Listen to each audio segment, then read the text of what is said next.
And Correa's still not committing to us, so I'm going to continue to up my offer. I very much want this player, and I'll make that last year a player option. Why not?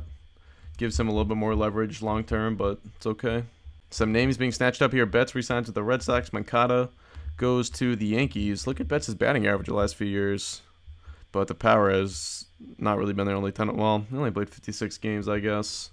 So he's still a pretty good player.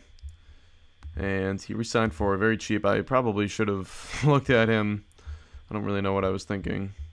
So we might have to go back to Josh Bell here. We don't have that much money. Can just barely fit him under. I'm very much angry at myself for not looking harder into Mookie Betts, quite frankly. But he probably wanted too long-term of a deal from my liking, I would say. There's still this guy. I really wish he would just get over the clashing with the manager, because he would be great for us. So here would be one option at catcher. Even if Garrett Stubbs did sign, this would be a right-handed option for Miguel Lara in a trade. I'm shopping him around. Kyle Schwarber also could fill in that DH spot at $9 million for the next 2 years. He gets hurt an awful lot, though. Maybe not if you play DH, but I don't really like that injury rating. That scares me off a bit too much, I think. Plus, he really cannot play the field. Other offers, not too impressive. This guy Scavuzzo, not a very good defensive player. Anyone else? Juan Carlos Arias, not a very good offensive player, it seems. A lot of offers, though. So Lara clearly has a pretty good amount of... Wow, this is Luis Robert. This is this top prospect the White Sox just signed. Outfielder. Could be center field option. Doesn't really appear to be that good, though. They say dominant offensive player, though. I might be willing to take a chance on this guy in center field. I don't know about trading Lara for him, but he's rated a 5-star player for us. Our scouts really like him. This deal really intrigues me because he could fill our hole at center field. Could we get him for anything less? I'd probably rather trade Kyle Wright for him. Ooh, what about this guy? John Burns, former first-round pick. I think, yeah, I'd rather trade this guy for Luis Robert than either of those two starters. So let's do that. And looking at the rest of their roster, they have our old friend Yason Sabalo. They did just sign Chapman, guy that I had been thinking about making an offer for. Tony Zych. He's a free agent in a year. I kind of like him. You could get him for nothing. Corbin Martin. He's a solid starter. I'm sure, yeah, we'd have to give up more. Cameron Bishop, I kind of wouldn't mind getting as a throw-in. I'll do that. And Robert, I don't know how much he makes next year. Not a lot. Only $940,000, so there's not a lot of potential financial gain for us in this trade. But maybe they retain some of Zick's salary. Oh yeah, how about like 85? Can they retain all of it? Oh my goodness, these guys are amazing. Thank you, Giants. Our available money still drops, but still, this is definitely a good deal for us, I think. And I don't know if we could. Yeah, okay. They value Sabalo highly. Maybe we did we trade him? Yeah, his offensive ratings are still pretty bad. Chris Shaw, I wouldn't mind getting. Their general manager is AJ Preller. We could get Chris Shaw for definitely something cheap. Question is which? Well, maybe Urena. Oh, kind of would rather have assurance that we're getting Correa, but freeing up this money would be good. Shaw makes 1.5, and I wonder if I could get them to retain some money on him. 50 maybe, 100. Awesome, cool. So I'm gonna do this trade, and there we go. So we get Chris Shaw. Now we really need to sign Correa, or else we're gonna be kind of screwed at shortstop. So I really hope Correa signs. And the Mariners are still trying to up us on Correa, which is really getting annoying now. But I really have to go like all in for this player since I already missed out on Benintendi. So $25 million now, 4 years, $100 million. Our initial offer was for $32 million less total and $8 million less a year. But hopefully he takes that one. Probably we'll get a better offer from Seattle still, I'm sure. Rizzo signs with the Cardinals for 2 years, $25 million. That's not a big contract. Quo gets $72 million over 4 years. And we still have lots of money left over, plus probably enough depth with our pitching prospects to maybe be able to peel off one in a trade. But looking at the free agent market still, I see names that I would be interested in. Rivero, maybe he'll renegotiate with us at some point if he doesn't get an offer soon. And I don't really think I'm going to get a starter. Oh, Jansen might be the move because he's not looking for a lot of money coming off of elbow surgery. For, yeah, not a lot of money. I'm probably going to do this. The Cubs giving him a good offer, but how about $1 million for 10 years? What? 1 year for $10 million, excuse me. And that gets us down to $13 million with the pending offers to Stubbs and Correa still. So we've got the Rule 5 draft. I would kind of be surprised if I saw anyone worth picking in this, or I find anyone worth picking, although maybe Cade Pollard. First and third base guy, left-handed bat. Hitting ratings aren't that impressive. Daniel Reyes. Nah, none of these guys really intriguing me too much. Jackie Bradley Jr. I guess I should have added him to the 40-man. But whatever, hopefully he doesn't get picked. That would be kind of ridiculous if he did. I guess he's still in DFA limbo. But we'll add him, he doesn't get picked. So there you go, that's the Rule 5. And there we go, finally Correa signs on. A sigh of relief for us, as that would have been a big failure really for our entire offseason not to have signed this guy. And Correa, his declining defense at shortstop potentially could be an issue, but he certainly could be a third baseman long-term with his good arm and solid errors still. So, you know, if Donaldson leaves in a year. But, you know, right now he provides a good solution for us at shortstop, which is really where we need him. And hopefully he will stick there for us for multiple years. So you kind of see what our team is looking like now. A little bit better than before. At catcher still... Hopefully we get Stubbs. We could maybe make a move for that J.J. Schwartz from the White Sox and have a little bit of better options at catcher. And in terms of, yeah, I want to switch. Can we move his? I don't know if it makes a difference, but his ratings are so much better when he's in left field. It makes me feel way better about having him on the team. But the question is Bradley or Robert in center field, really. And maybe I think I'd rather have Bradley. Although Robert does play that good, or Bradley plays that good right field, Robert plays that good left field, and Bowers does play a better left field. And I think they're about even in center, Bradley and Robert, so it doesn't really make a difference, I guess. And if the manager, I'm sure me flipping around the positions won't even make a difference, because I think I have to actually force the player strategy on the manager to do that. Oh, it did make a difference, actually. Kind of surprisingly. I'm sure he would... Yeah, I'm sure Robert would be great in right field, too. But I think ideally one more bat would be the move with kind of the rest of our money, because Bradley and Robert could sort of be a platoon in center field, I think. And, you know, we still have the catcher. We still have Schwartz. There's still some options out there in free agency. Gary Sanchez, kind of interesting. I don't know if he will...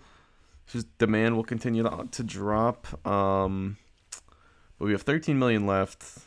And still sort of that hole at catcher. There's that J.J. Schwartz guy from Chicago that I'm going to probably go back to that trade. Take one more look at. There is Jose Abreu, who would be a DH first base option over maybe Chris Shaw. But I don't really love that at his price. Bell, he probably won't. I'm sure he actually already has offers. Yeah, $23 million over like 6 years, 7 years. So you see this... J.J. Schwartz from the White Sox, who has decent power ratings and lots of team control left, former third-round pick. Not very good as a rookie last year, but did hit 10 home runs in 175 at-bats. So that's not a bad home run rate at all. And we could get him for either Kyle Wright or Miguel Lara. And I think I'd rather trade Kyle Wright out of these two. Lara was very good last year, and I think he has a little bit better ratings. Wright... I think they've probably accumulated similar MLB service time, but I don't know if there's like other pitching depth we could trade for Schwartz, like perhaps Colton Hawk, who sort of doubles as both starter and reliever depth, but it does not appear so. Faria, I'm sure they would want way more than just Jacob Faria for this J.J. Schwartz, but I'd probably be fine trading Kyle Wright for this man, so let's do that trade. And then we can still sign Stubbs, and if we do get Stubbs, we can sort of form a catcher platoon there. Or potentially if one starts playing much better than the other, eventually just start one guy. Felipe Rivero signs with the Dodgers, but maybe we get Jansen. That would be a nice get. And Garrett Stubbs does sign on a 2-year deal, so we've set up a solid little catching platoon for the next couple of years between Schwartz and Stubbs. And potentially one of them breaks out and becomes, maybe a full-time player, or if not, I think we can certainly play matchups with both guys, and combined they'll only cost us about $550,000 for that period, so that's not too shabby at all. And now Jansen with a better offer from Pittsburgh. So we will continue to up our offer to Kenley. How about 12.5? And we'll even do a second-year vesting option because he would certainly be worth it if he comes back strong. Maybe gain. We'll do innings pitched at 65. And there you go. Kenley Jansen signs on. So we bolster our bullpen even more. He looks like he's going to be healthy coming off of elbow surgery at 36 years old. But we will put him on the 60-day. Well, we can't do that for now, but he will eventually be put on the DL, I would say. But could be coming back, April, maybe May. And he will make an already strong bullpen even stronger, as we have the reigning Cy Young Award winner already as our closer. He's going to be battling with Jansen for that. We have Jim Fisher, who's really good. DeYoung is coming off a really good year. Tony Zych might not even make the team now. Good thing we didn't have to pay his salary. So we just have tons of options at this point out of our bullpen. Cameron Bishop, another lefty option, potentially. At the very least, he has depth. DeLeon, we could probably just try to get rid of at this point. Although DeLeon is more starter depth, I don't know if he has options left. Might have to DFA him to get him off of the Major League roster, which would be a problem. We could get Kyle Schwarber for him. Still, I feel like why not? If we can get them to pay some of his deal. Or all of it. Okay. How much to pay all of it? That's the thing, is I don't really want to pay his money. What about like 50% of it? Sweeten the pot. Maybe prospect, low-level prospect. Yasin Coca, perhaps, even though he's kind of our only shortstop depth. And we only have to pay Schwarber $4.5 million. That seems like a pretty good deal. I think we could find another Yasin Coca out there. How much exactly could we get them to pay for this? 75? No. 65? 60. Okay. So I think we'll do this deal. Then we get Schwarber, another option for that DH spot. And that pretty much is going to finish off our offseason. We don't have that much money left to spend. I think right around $5 or $6 million, which is kind of a nice sweet spot to be entering the year. We're going to lose Josh Bell and get the compensation from him. We actually have $10 million left, which is not too bad. But we have a pretty solid team now, I think. Let's see. So it has Schwarber starting at DH. A lineup where Donaldson's hitting 6th, I'd say that's pretty solid now. The top half, I think it kind of depends. I mean, hopefully Urias can finally break through. I'd like him to have a breakout year if he was a solid leadoff man. And then behind him you have Bowers, Gillespie, who hopefully bounces back, and then Correa, Schwarber, Donaldson. That could be potentially a pretty deep lineup. And with the pitching, the staff we have now, we already had a good rotation. Now we have a really, really good bullpen, especially when Jansen comes back. So finally, Josh Bell signs, and into the month of February we went, and he remained unsigned, but he finally goes to Washington, gets $27.4 million a year over 6 years total, and we did get the compensation round pick for him. So we are just ahead of opening day here, making our final roster cuts, and Cameron Bishop is actually going to have to be waived in DFA to get down to AAA, which I did not realize, but we still have to make 2 more cuts here, and they're both going to be pitchers. So I think one of them is probably going to be Tony Zych, who I'm just going to waive in DFA. He'll probably get claimed, but we won't have to pay his salary anyway. And then the last one's between Colton Hawk and Hansel Robles, and really only one move to make. Hawk is going to have to go down to AAA and show us a little something in AAA to earn a call-up.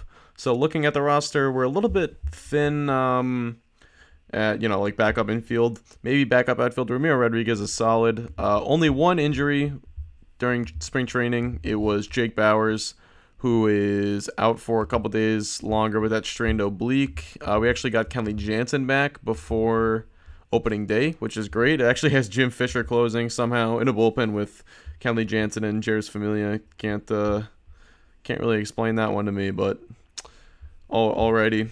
And you see here both Zych and Bishop getting claimed, so unfortunately we lose out on Bishop as well, but not too surprised to see Zych get claimed. So here we go, opening day. And we did not have any top 10 prospects as per usual. No surprise there. Let's take a look at the preseason predictions.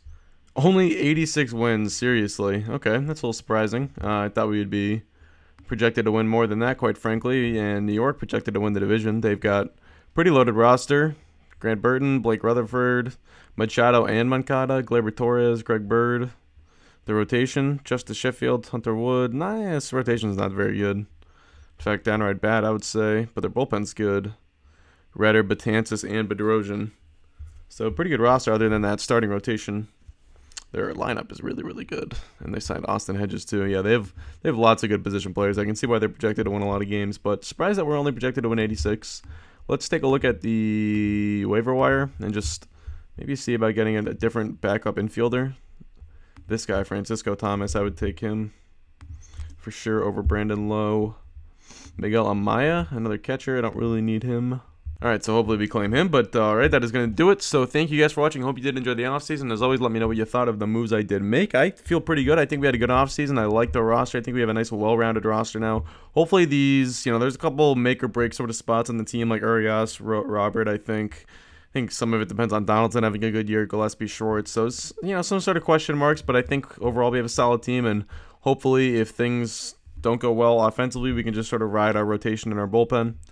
But anyway, that is going to do it, so I hope you guys did enjoy. Thanks for watching, and as always, I'm out. Peace.